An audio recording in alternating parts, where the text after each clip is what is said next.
All right, happy Thanksgiving. It is Thursday, 2019, November something.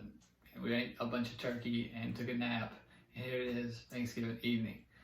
I wanted to go over a little bit more about the red trait and seeing the differences in the same clutch.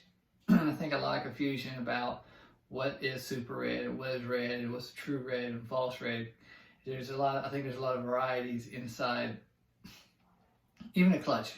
And I can show you a little bit more in detail the differences in the clutch that I have, that it's a big difference even among siblings. So let's take a look at them. So I don't know if you guys saw this one on my Instagram. This is the one I dubbed Buddha because it's such a fat little guy. Just is fat, and you notice how light in color it is. It doesn't have as much melanin as the others do. Let's see if I can do this, hold two at the same time. So here's one similar, not quite as big as Buddha here, and they have really bright dewlaps already. And these guys were 2019 hatchlings, so it makes them somewhere around, I think, about 6 months. 6 months old. Now, see how fat. These guys are huge compared to all the other ones that I have. I'll show you what the other half of the smaller ones, how big. So this is the biggest one, and I'll show you what the other ones look like that are just kind of normal.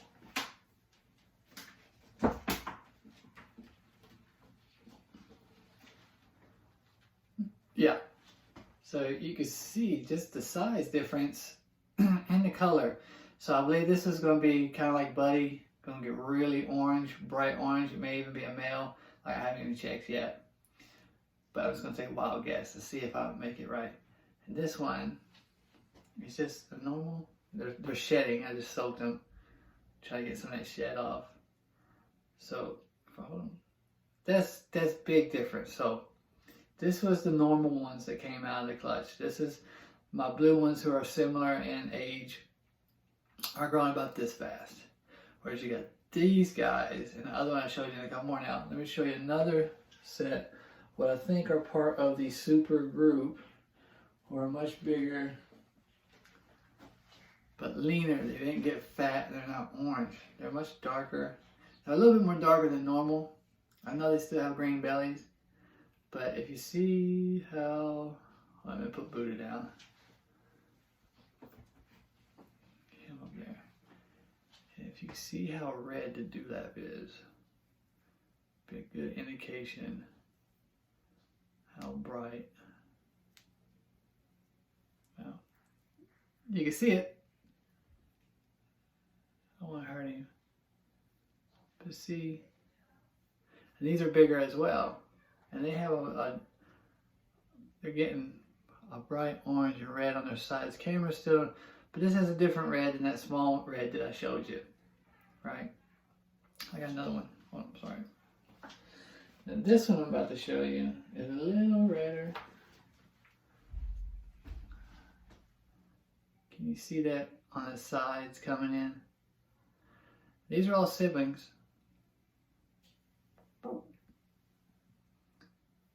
And if I get him come over here. Alright. So, come here. You gotta be careful with that. They have a little bone in there and you could break it pretty easily.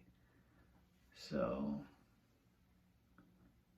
you know, and then they have nice, getting bright on their sides. And their bellies will cover up. They're green right now. All of them are green. But they'll redden up and change.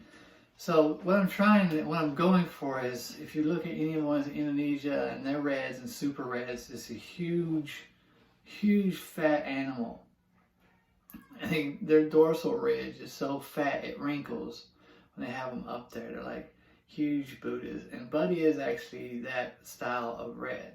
He's young, so he hasn't gotten that mature to where he's stored a lot of fat in his dorsal ridge. He has it, it's there.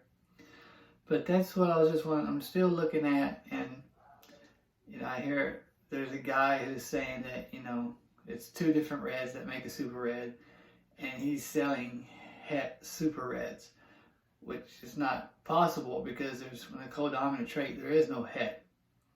So we're still playing around with the het gene, but I think there's a lot of varieties inside the gene itself, not to the point where it's a different gene. It's just it pops out differently amongst the whole thing. Some are dark, some are bright orange. You know, some may even be red at the very beginning. You know, I'm trying to show y'all. So that is basically what the other half size, but those two I showed you. Let's look at Buddha again. Buddha is the only one that is this light in color. Oh, another thing I wanted to show y'all is the reticulating tail pattern. The banding around the tails, they have some super reds where this banding will reticulate all the way down. And it's starting to, it actually shows better than this other one.